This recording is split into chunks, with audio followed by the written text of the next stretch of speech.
परमात्मा ने जो भक्ति करनी है तो भगत की तरह रहना पड़ेगा, बुराइयों से भी बचना होगा और एक बहुत ही साधु भाव में रहना पड़ेगा, किसी की आत्मा नहीं दुखावे। ठीक है, आपको धीरे धीरे सेट होने में टाइम लगेगा, जैसा भी जिसका व्यवसाय है अब वर्तमान में उसमें एक साधुता लाओ। जैसे कोई मजदूर है, सेवा कर रहा है किसी के और भगत हो गया तो वो तन मन धन से सेवा करे उस मालिक के उसमें, क्योंकि वहाँ से उसने रोटी मिल रही है।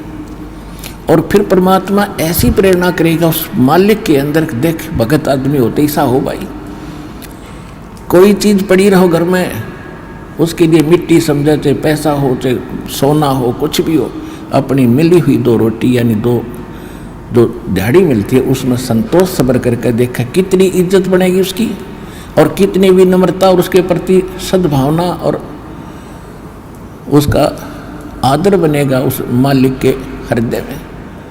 इसी प्रकार अगर आप मालिक हैं, भगत हैं, आपके यहाँ कोई सेवादार सेवा करता है, उनको अपने बच्चों की तरह समझाए, उनको भगवान के बच्चे समझाए।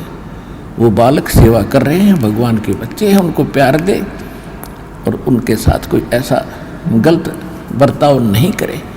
और फिर कुछ दिनों में उनके दिल में ऐसी भावना होगी, परमात्मा दोनों तरफ रोल करता है, जब हम मालिक के अनुसार चलेंगे फिर उन बच्चों में भी, उन सेवादारों में भी ऐसी भावना भर देगा भी हमारे जैसा नालायक नहीं, इसे ऐसे भले आदमी के घर में रामून 21 कराएंगे, सेवा में मजदूरी में 21 काम कराया करेंगे वह।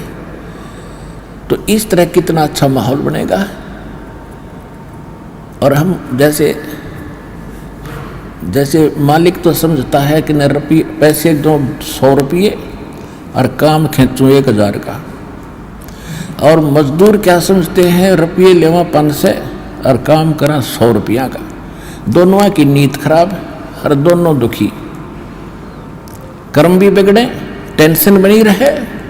तो इस प्रकार हमने अपने इस अंतःकरण के अंदर एक साधु भाव लाना पड़ेगा और तब हम देखना आपका वातावरण कैसे बदलने लगेगा, कैसे बदलने लगेगा, पूछो मत।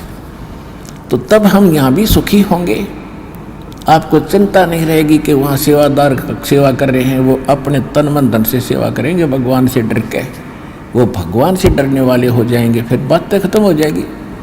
अब तो आग लगी पड़ी है, रिश्वत ले ले, यूँ ले लूँ, फलान करूँ, जब करूँगा तेरा काम धर दे 500 रुपये, और उधर से 500 ले लिए, डॉक्टर के जाकर 1000 लग गए, वो 500 भी गए, 500 अपनी तनख्वाह में तो गए। अरे वो पाप कर्म जो के दो धरे के धराए रह गए, फिर गद्दा बन कर पूरे करेगा जिससे रिश्वत ली है। तो इसी विघ्न में पैर दो मत, ये भगवान बताना चाहते हैं।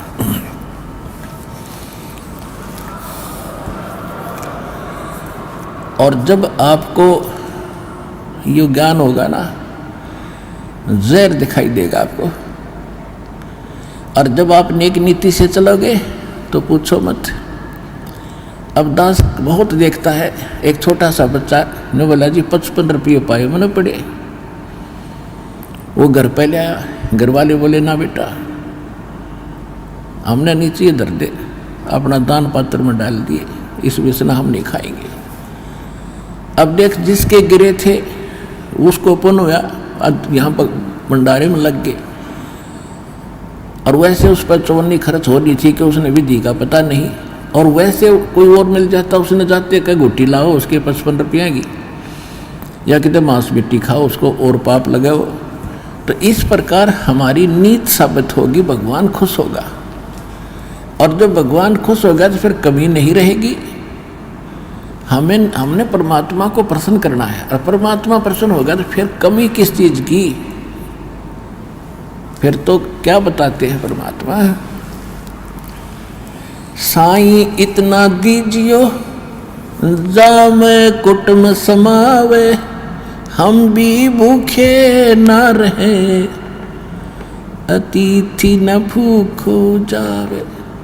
इससे अधिक मांगना इस काल की जेल में हमारी महामूर्खता है कि इतना ही मांग लो बस तुम, इसमें सब कुछ मिलेगा, क्योंकि ये कलयुग है और कलयुग में मशीनरी जरूरी होगी, तो आप इतना ही मांगो जा में कुटुंब समावे, यानी रिक्वायरमेंट ऑफ द फैमिली, परिवार की आवश्यकताएं ये है जा में कुटुंब समावे, और हम भी भूखे ना रहें और अतिथि न भूखा जाए।